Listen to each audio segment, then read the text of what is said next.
To Mexico now with our correspondent Clayton Conn. Now he explains that after the recent multiple homicide in Mexico that left a photojournalist and activist dead, public debate is again focusing on the country's poor track record of defending freedom of speech and the rights of media workers. Isabel is a journalist who has worked both in the mainstream and alternative media here in Mexico. She says it is more important than ever to develop independent information spaces that do not echo the official line. The authorities do one thing, and we have evidence that contrasts their so-called historic truth, like in the case of Ayotzinapa, or like the other cases that have emerged in this administration of Enrique Peña Nieto. And so we seek to produce an alternative for society. Like Isabel Dalia, a member of a citizens radio project works in the same adverse environment. Since the beginning of the current administration, 2 years ago, every 26 hours a journalist is attacked, and until now 16 media workers have been murdered.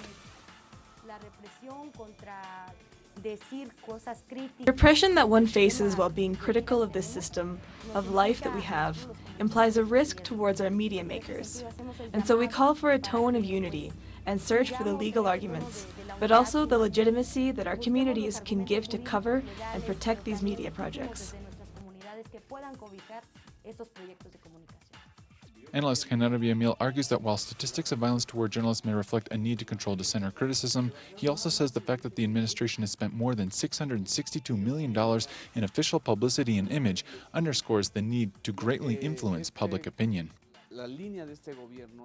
The line of this government has been to touch up, hide, or lie, as not to affect the image of the president and the image of those that want to project Mexico toward the world.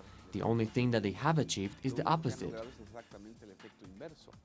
With this past year's string of political corruption scandals and cases of grave human rights violations involving state security forces such as Ayotzinapa, Tlatlaya, or Tancuato, Villamil says levels of social irritation or discontent are reaching new levels.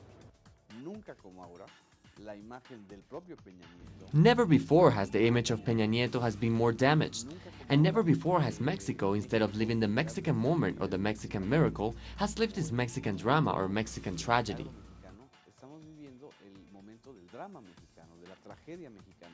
Villamil joins a growing choir of critics, including international human rights organizations, that argue a new demilitarized strategy of Mexico's drug war is essential in undermining systemic corruption and abuses committed against citizens, especially media workers.